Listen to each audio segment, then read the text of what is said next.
السلام عليكم ورحمة الله وبركاته.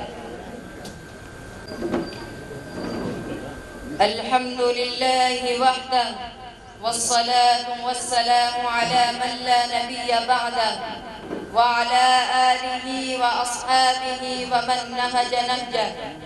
أما بعد فأعوذ بالله من الشيطان الرجيم. بسم الله الرحمن الرحيم. اقرأ باسم ربك الذي خلق خلق الإنسان من علق اقرأ وربك الأكرم الذي علم بالقلم علم الإنسان ما لم يعلم صدق الله العظيم. بڑھے جا یہ کوہ گراں توڑ کر طلسم زمان و مکاں توڑ کر بڑھے جا یہ کوہ گراں توڑ کر طلسم زمان و مکاں توڑ کر ہر ایک منتظر تیری الغار کا تیری شوقی و فکر و کردار کا تیری شوقی و فکر و کردار کا. صدر ذی وقار، دور دراز سے تشریف لائے ہوئے مہمانان اعظام اور میرے ہمدرد ساتھیوں، علم کی فضیلت و عظمت، ترغیب و تاکید مذہب اسلام میں جس بلیغ و دل آویز انداز میں پائی جاتی ہے اس کی نظیر اور کہیں نہیں ملتی. تعلیم و تربیت، درس و تدریس تو گویا اس دین برحق کا جزو لا ينفک ہے. کلام پاک کے تقریباً 78,000 الفاظ میں سب سے پہلا لفظ جو پروردگار عالم جل شانہ نے رحمت عالم صلی اللہ علیہ وسلم کے قلب مبارک پر نازل فرمایا وہ اقرا ہے، یعنی پڑھ.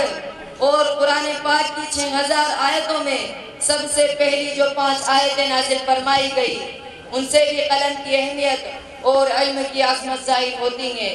ارشاد ربانی ہے اقرأ وربک الاکرم الذی علم بالقلم علم الانسان ما لم يعلم. علم و حکمت، دین و دانائی کا درجہ اور علم والوں کا رتبہ اسلام میں کس قدر بلند ہے اس کا اندازہ کلام پاک کی ان آیات سے ہوتا ہے. یؤتی الحکمت من یشاء ومن یؤت الحکمت فقد اوتی خیرا کثیرا. اللہ جسے چاہتا ہے عقل اور دانائی کی باتیں بخشتا ہے، اور اللہ جسے عقل اور دانائی کی باتیں بخشتا ہے اسے بہت بڑی نعمت عطا کرتا ہے. دوسری جگہ ارشاد ربانی ہے یرفع اللہ الذین آمنوا منکم والذین اوتوا العلم درجات. اللہ تم میں سے ان لوگوں کے درجے بلند کر دے گا جو ایمان لائے اور جنہوں نے علم حاصل کیا. سامعین ذی وقار، اس سے معلوم ہوا کہ اسلام یا قرآن ہمیں تعلیم حاصل کرنے سے روکتا نہیں بلکہ تعلیم کو ہمارے لیے فرض قرار دیتا ہے. وہ تعلیم کے ذریعے ہمیں صحیح معنوں میں اشرف المخلوقات کے درجے پر پہنچانا چاہتا ہے. وہ کتاب اللہ اور سنت رسول اللہ صلی اللہ علیہ وسلم کو حقیقی علم ثابت کرتا ہے اور اس کو بنی نوع انسان کی حقیقی صلاح و فلاح، کامیابی و بہبودی کا ضامن بتاتا ہے. وہ کہتا ہے کہ قرآن حقیقی علم ہے، باقی تمام علوم و فنون معلومات کے درجے میں ہیں. ان تمام معلومات کو اپنی اپنی استطاعت کے مطابق حاصل کر سکتے ہیں کیونکہ ان سب کے اصول حضرت آدم علیہ السلام کے خمیر میں ودیت کر دیے گئے تھے.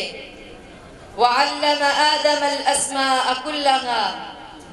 یہی وجہ ہے کہ تاریخ کی ورق گردانی سے معلوم ہوتا ہے علم و حکمت، صنعت و حرفت کے وہ ذخائر جن کے مالک آج اہل یورپ بنے بیٹھے ہیں ان کے حقیقی وارث تو ہم لوگ ہیں، لیکن اپنی غفلت و جہالت، اضمحلال و تعطل کے سبب ہم اپنی خصوصیات کے ساتھ اپنے تمام حقوق بھی کھو بیٹھے ہیں.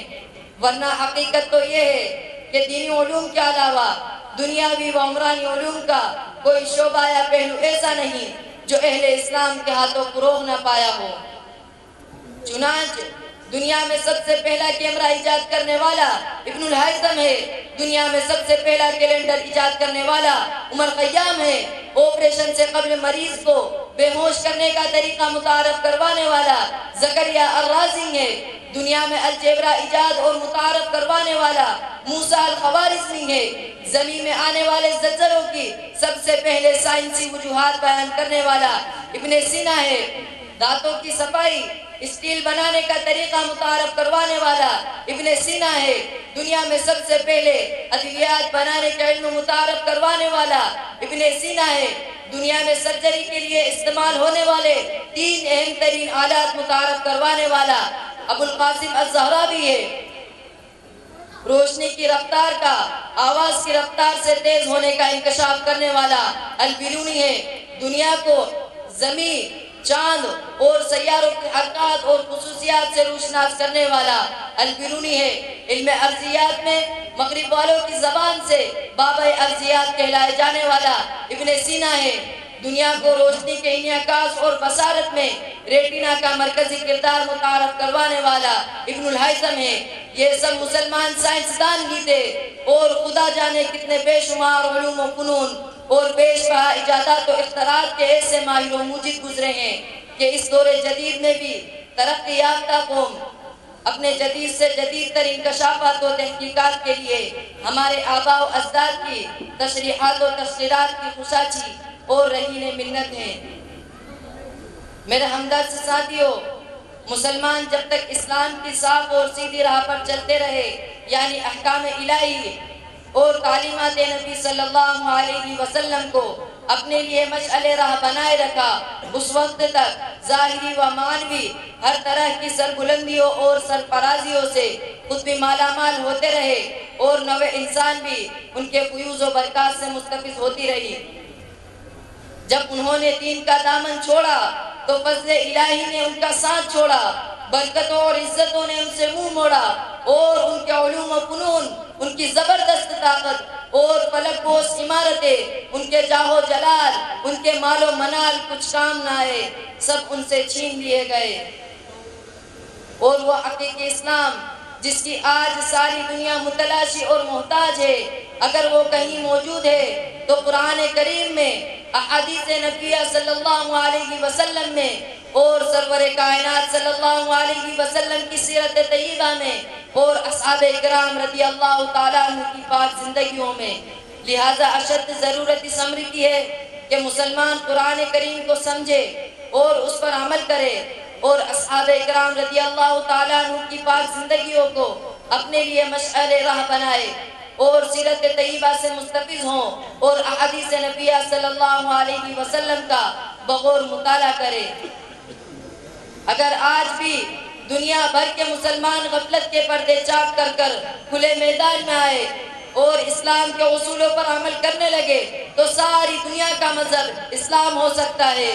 وہ صحرائے عرب میں جو ہیرا چمکا تھا جس نے نگاہوں کو خلا کر دیا تھا، مگر آج اس کے چمکتے دھمکتے اصولوں پر گرد و غبار جم گیا ہے۔ اگر اس گرد و غبار کو ہٹا دیا جائے تو وہ اپنی چمک سے سارے عالم کو مسحور کر سکتا ہے اور ساری دنیا اس کے سامنے اپنی نگاہیں بچھا سکتی ہے۔ محترم سامعین، ظاہر ہے کہ دینی تعلیم کا مناسب انتظام اور اہتمام کیے بغیر دین کا ذوق اور دین کا فہم پیدا ہونا ناممکن ہے۔ اس لیے ہم سب کا اولین فرض ہے کہ آنے والی نسل کو اسلامی تعلیمات سے روشناس کرنے کے لیے کوئی ایسا معقول نظام تعلیم مرتب کرے کہ جس کے ماتحت ہم اپنے بچوں کو مخصوص اوقات میں خالص دینی تعلیم دلا سکے۔ مجھے یقین ہے کہ موجودہ حالات کی روشنی میں قوم دینی تعلیم کے اہم ترین تقاضے کو صحیح جذبے کے ساتھ حل کرنے میں کامیاب ہو گئی تو اس اعتبار سے دیانتدار، امن پسند شہری ملک و سماج کی مخلص درد مند اور خیر خواہ بن جائے گی۔ سبق پھر پڑھ صداقت کا، عدالت کا، شجاعت کا، سبق پھر پڑھ صداقت کا، عدالت کا، شجاعت کا، لیا جائے گا تجھ سے کام دنیا کی امامت کا۔